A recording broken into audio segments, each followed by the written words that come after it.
Hello student, welcome to simply GS two. आज मैं बात करने वाला हूँ अपनी कोडिंग जर्नी के बारे में। साथ ही साथ बात करने वाला हूँ किस तरीके जब मैं आईआईटी में फेल हुआ तो किस चीज़ की प्रॉब्लम आई और कैसे मैंने फिर डिप्लोमा के लिए गया, फिर उसके बाद बीटेक के लिए गया, फिर बीटेक में क्या सोच के मैंने ड्रॉप मार दिया, कॉलेज को ड्रॉप मार दिया और क्या ऐसी मेरी थिंकिंग हो चुकी थी कि जिस वजह से मैंने ड्रॉप मार दिया।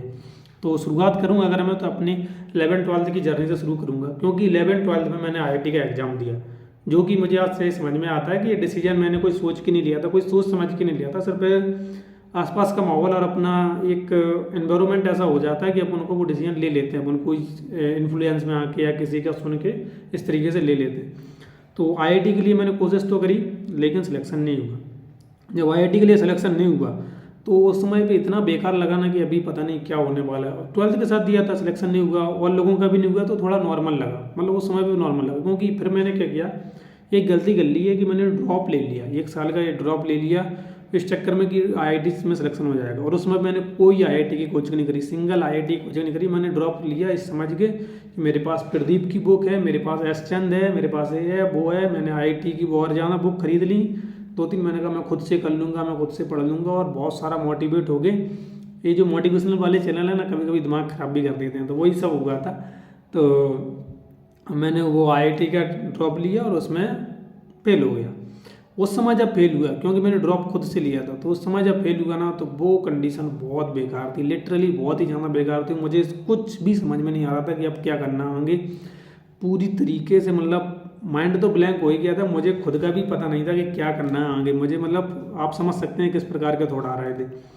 तो उसके बाद जब क्या हुआ, ये सब हो गया, तो अभी मुझे समझ में नहीं आया कि क्या करना है। तो किसी ने मुझे बताया कि पॉलिटेक्निक डिप्लोमा कर लो। करना बीटेक चाहिए था, बीई या बीटेक कुछ करना चाहिए था, क्योंकि 12th की परसेंटेज थी 76% थी मेरे साथ। लेकिन फिर किसी ने बोला डिप्लोमा कर लो, पॉलिटेक्निक डिप्लोमा। अब मुझे कुछ समझ में नहीं आ रहा था, थोड़ा डिप्रेस भी था, तो मैंने कहा ठीक है डिप्लोमा करने चले जाते हैं।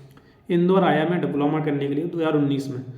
अब मैं आपको यहाँ पे एक थोड़ा सा क्लॉ बताता हूँ कि जब भी आप कोई डिप्रेशन में होना कुछ हो, तो आप जिस शहर के अंदर आप पढ़ रहे हो, दूसरे शहर में अगर आप पढ़ने जा सकते हो तो चले जाओ, चले जाओ। बहुत माहौल चेंज होता है, और जब माहौल चेंज होता है ना तो बहुत सारी चीज़ें चेंज हो जाती हैं। पुरानी चीज़ों को अपन देखते नहीं है, सुनते नहीं है लोगों की, तो बहुत सारा माहौल चेंज हुआ था और अपना माइंड बिल्कुल एकदम से रिलैक्स होकर बिल्कुल रिफ्रेश अपन फील करते हैं। तो दूसरे शहर जाना बहुत ज़रूरी है जब भी आप एक ऐसी मेंटल कंडीशन से जूझ रहे हो। ठीक है, वो मैंने झेला तो निकल गया वो समय। लेकिन यहाँ जब मैं डिप्लोमा में आया तो डिप्लोमा में क्या ना कि आप 10th के बाद भी एडमिशन ले सकते हैं, 12th के बाद भी ले सकते हैं। अब मैंने लिया था 12th, और 12th के बाद 1 साल का ड्रॉप, उसके बाद जाके एडमिशन। तो मेरे पास एडवांटेज था कि मतलब जो बच्चे वहाँ पे पढ़ रहे हैं उनसे अच्छा मैं यहाँ पे बोल सकता हूँ, समझा सकता हूँ, सब कुछ अच्छा उन लोगों से अच्छा कर सकता हूँ। तो वो मैंने किया। रिजल्ट मेरा यहाँ पर भी अच्छा नहीं आया। 2019 के पहले सेमेस्टर में मेरी फिजिक्स के अंदर फिर भी बैक लगी, पता नहीं आज तक क्यों लगी। लेकिन जब मैंने उसका रिन्यूअल के लिए फॉर्म डाला तो उसमें कुछ अच्छे परसेंटेज के साथ में पास आउट हो गया था। जब ये सारी चीज़ें हो गई तो सेकंड सेमेस्टर में पहुंचे अपन। सेकंड सेमेस्टर में पहुंचे तो यहाँ पे इंट्रोडक्शन होगा मेरा कोडिंग के साथ, क्योंकि मेरे उससे पहले मैंने ये शब्द भी नहीं सुना था कोडिंग नाम की कोई चीज़ होती है। उन्होंने बताया सी लैंग्वेज नाम की एक चीज़ होती है, उसको आपको पढ़ना है। तो मैंने सी लैंग्वेज पढ़ना शुरू किया। अब जनवरी के अंदर 2020 जनवरी में मेरा पहला सेमेस्टर ख़त्म हुआ था। फरवरी निकला, मार्च निकला, मार्च के अंदर ही आखिरी मार्च में जाके लॉकडाउन लग गया। कुछ 22 या 23 मार्च को लॉकडाउन लगा था। अब घर पे गए, घर पे बिल्कुल अलग ही माहौल है, बिल्कुल अलग माहौल हो गया चुका था, क्योंकि मेरी किराने की दुकान है घर पे। तो कुछ ऐसा माहौल हो चुका था कि मतलब समझ सकते हो आप कि एक किराने की दुकान में लॉकडाउन लगा हुआ है, तो फिर एक अंदर का माहौल पढ़ने वाला कभी नहीं हो सकता। वो 2 साल मतलब हुआ कि 3rd सेमेस्टर में थे। 3rd सेमेस्टर भी, सेकंड सेमेस्टर निकला पहले ऑनलाइन वो प्रमोशन के साथ, 3rd semester online, 4th semester online, 5th semester online, फिर जाके सीधा 6th सेमेस्टर जो कि आखिरी सेमेस्टर होता है पॉलिटेक्निक डिप्लोमा का, उसमें मैं आया। उसमें आगे मेरे को डायरेक्ट बोला गया कि तुमको प्रोजेक्ट बनाना है, कोई ना कोई तुम वेबसाइट बनाओ, ऐप बनाओ, कुछ भी बनाओ, एक प्रोजेक्ट तो तुमको बना के सबमिट करना है। क्यों? क्योंकि हर एक प्रोजेक्ट के एक बंदे के 200 नंबर थे। अब मैंने कहा यार ये तो चीज़ कुछ आती नहीं है, मतलब वेबसाइट बनाते कैसे हैं, आइडिया ही नहीं है।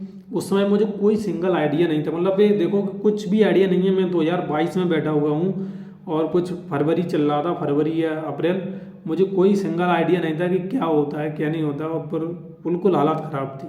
लेकिन उस समय मुझे एक दोस्त मिला मेरा, युग गुप्ता, ग्वालियर से है। तो उसने मेरे को समझाया कि ये सारी वेबसाइट के अंदर ये सारी चीज़ें होती हैं, HTML CSS है, JavaScript, React JS, Express, Node JS, MongoDB, SQL, वो बहुत सारी चीज़ें उसने मुझे समझाई। जब ये सारी चीज़ें वो समझाने लगा तो मेरे को लगा कि पता नहीं कितनी सारी चीज़ें सीखनी है। मैंने शुरू किया HTML से, लेकिन क्योंकि समय केवल उतना ही था कि मुझे मई मतलब एक कुछ बात है कि मार्च के अंदर मुझे मालूम पड़ा कि प्रोजेक्ट बनाना है और मई के एंड तक मुझे उसको सबमिट करना था। तो ये कुछ करीबन 2-2.5 महीने का समय था और इसके बीच में मुझे वेबसाइट बना के कंप्लीट करके देनी थी। मैं लग गया, मैंने कहा किसी तरीके से वेबसाइट तो कंप्लीट करनी है। मैंने कॉलेज में 15 से 20 दिन के अंदर एक दिन जाता था बस। किसी भी तरीके से मैंने HTML CSS, JavaScript, React JS, Node JS जैसा जैसा सीख पाया मैंने वैसा सीखा। लेकिन मैंने पूरी वेबसाइट के अंदर जितने फीचर मुझे लगे मैंने उतने सारे फीचर डाल लिए। फीचर के अंदर जैसे नोड मेलर था, मतलब मेल भेजने के लिए, OTP जनरेशन था, फ़ोटो अपलोडिंग फीचर था, फॉर्म वैलिडेशन था, और डाटाबेस के अंदर डाटा कैसे भेजना है, पूरे फॉर्म का डेटा किस तरीके से, API हैंडलिंग, और ये सारी चीज़ें मैंने थोड़ी थोड़ी सीख ली थी। और उससे मेरा क्या हुआ, प्रोजेक्ट कंप्लीट हो गया और मेरे को नंबर मिल गया और 8.5 CGPA के साथ मैंने 6 सेमेस्टर करके डिप्लोमा अपना ख़त्म कर लिया। अब डिप्लोमा के बाद आई थी बीटेक की। बीटेक का समय आ गया कि डिप्लोमा ख़त्म हो गया, बीटेक करना है। लेकिन उस समय मैं, क्योंकि 2018 में मेरी 12th हो चुकी थी और 2022 में मैंने डिप्लोमा खत्म किया, क्योंकि 1 साल का बीच में ड्रॉप भी ले ली, तो मेरे हिसाब से वो बीटेक का समय कंप्लीट हो चुका था। एक्चुअल में हो जाना भी चाहिए था, क्योंकि 2018 से 2022 4 साल निकल चुके हैं, बीटेक का समय कंप्लीट हो गया। तो मुझे अंदर से ऐसा फील हुआ कि मैंने कहा यार मुझे जॉब करनी है। तो मैंने जॉब के लिए अप्लाई किया। मैंने जॉब के लिए अप्लाई किया तो मुझे ऑफर भी आए 9,000, शुरू में आए 9,000, 10,000, 12,000। और मैंने घर पे पूछा कि मैं ऑफर कर लूँ, लेकिन दीदी भी मेरी जॉब करती हैं बड़ी, उन्होंने मना कर दिया। उन्होंने बोला नहीं, अभी तुम्हें कोई जॉब नहीं करनी है, तुम 3 साल की बीटेक करो, बीटेक करने के बाद तुम जॉब करना। तो उन्होंने कहा ठीक है। अब होता क्या है कि डिप्लोमा से या बीटेक के एडमिशन लेने के बीच में जो समय होता है वो आपके पास 2 महीने का होता है। 2 महीने तक का मैंने समय, मैं घर पे नहीं गया। मैंने कहा घर पे जाना है कोई फ़ायदा नहीं है, मैं यहीं पे रहता हूँ, मैं यहीं पे अपनी पढ़ाई करता हूँ। मैंने पढ़ाई करी, बहुत सी चीज़ें एक्सप्लोर करी, ब्लॉगिंग के साथ मैंने कुछ ब्लॉगिंग करने की कोशिश करी, अपनी वेबसाइट लगा, लेकिन कोडिंग नहीं छोड़ी मैंने। कोडिंग लगातार करता रहा। फिर डिस्कॉर्ड पे एक कम्युनिटी मिल गई, स्लैक कम्युनिटी मिली मुझे। उसके अलावा मुझे फ्रीलांस के कुछ क्लाइंट वगैरह के साथ मेरा वीडियो कॉलिंग होने लगी, उनके साथ लिंक्डइन पे लोगों को रीच आउट करना सीख लिया मैंने। मतलब एक्चुअल में जॉब को क्रैक करना सीख लिया। उससे जब मेरे को जॉब के ऑफर आए ना, वो थोड़े बड़े थे। मतलब एक डिप्लोमा बेस पे अगर बात करें तो 22 से 25,000, 30,000। अभी मुझे लेटेस्ट 1 महीने पहले जो ऑफर आया वो 35-40,000 के लिए। फिर मैंने जो US की कंपनी है उनके साथ कुछ इंटरव्यू देने की कोशिश करी। फिर मुझे मालूम पड़ा कि इंग्लिश की बहुत ज़्यादा ज़रूरत है, बहुत ज़्यादा। अगर आप रिमोट वर्क करना चाहते हैं, बिना इंग्लिश के काम ही नहीं चलेगा। फिर US के साथ इंटरव्यू किए, 2-3 कंपनियों के साथ इंटरव्यू हुए। फिर उन लोगों के साथ रीच आउट की, उन लोगों के साथ कॉल पे बात करी। कॉल पे मैं लिटरली बता रहा हूँ, वीडियो कॉल पे बात करना बहुत आसान है। US के बंदों के साथ वीडियो कॉल पे वो आपकी बात को आसानी से समझ लेंगे, लेकिन कॉल पे समझना बहुत मुश्किल हो जाता है। उनके शब्द और अपने शब्द मैच ही नहीं खाते। फिर ये सारी चीज़ें मैंने क्रैक कर ली और जब मुझे लगा कि हाँ कि अब जॉब मुझे कर लेनी चाहिए, तो मैंने दीदी से बोला, मैंने कहा 35,000 की जॉब ऑफर आई है कि चले जाएँ क्या? फिर भी उन्होंने मना कर, बोले बीटेक करो, कंप्लीट करो। तो फिर मैंने फिर 15 या 20 दिन बाद मेरा बीटेक में एडमिशन लिया। सुशीला देवी बंसल कॉलेज इंदौर के अंदर मैंने बीटेक में एडमिशन लिया। मैंने सोचा बीटेक करूँगा 3 साल आराम से, बढ़िया। लेकिन जब मैं पहले दिन गया तो पहले दिन ही मैं जाके क्या देखता हूँ कि 4th ईयर फाइनल ईयर जिनका प्लेसमेंट अभी लगने वाला है, वो लोग रिवर्स नंबर का प्रोग्राम बना रहे हैं। जावा के अंदर रिवर्स नंबर का प्रोग्राम बना रहे हैं और ऐसे ही कोई छोटे मोटे प्रोग्राम बना रहे थे, पैलिंड्रोम वगैरह के। एरे को, स्ट्रिंग को कैसे रिवर्स करते हैं, स्ट्रिंग की लेंथ को कैसे फाइंड करते हैं, और प्राइम नंबर, ऐसे प्रोग्राम बना रहे थे। जो मेरे को लगता था कि ये सारे प्रोग्राम तो मतलब ऐसे ही बनते हैं, बस हवा में ही बन जाते हैं। ये सारे प्रोग्राम के लिए क्या है इतना कोडिंग जाना कोडिंग थोड़ी आनी पड़ती है, क्योंकि वो प्रोग्राम को समझने के लिए ज़्यादा दिमाग भी नहीं लगाना पड़ता, नॉर्मली प्रोग्राम रहते हैं बस। फिर मैं 4th ईयर के और बंदों से मिला, 3rd ईयर 4th ईयर। मैंने कहा कैसे प्लेसमेंट जा रहे हैं, क्या हो रहा है, क्योंकि प्लेसमेंट का ही सबसे बड़ा एम रहता है अपना कि प्लेसमेंट बनना चाहिए। फिर मुझे मालूम पड़ा कि यहाँ पे नॉलेज का स्कोप बहुत ज़्यादा नहीं है। और मैं साथ ही साथ में अपनी भी क्लास अटेंड करता था, मुझे भी मालूम पड़ता था कि कैसा पढ़ा रहे हैं, क्या चल रहा है, वो सारी चीज़ें। वो कोर्सेज भी मालूम पड़ गए मुझे कि 1st year, 2nd year, 3rd year, 4th year में कौन कौन से कोर्सेज हैं। मैंने वो सारे कोर्सेज अपनी कॉपी के अंदर लिख लिए कि ये सारे कोर्सेज मुझे कवर करने हैं।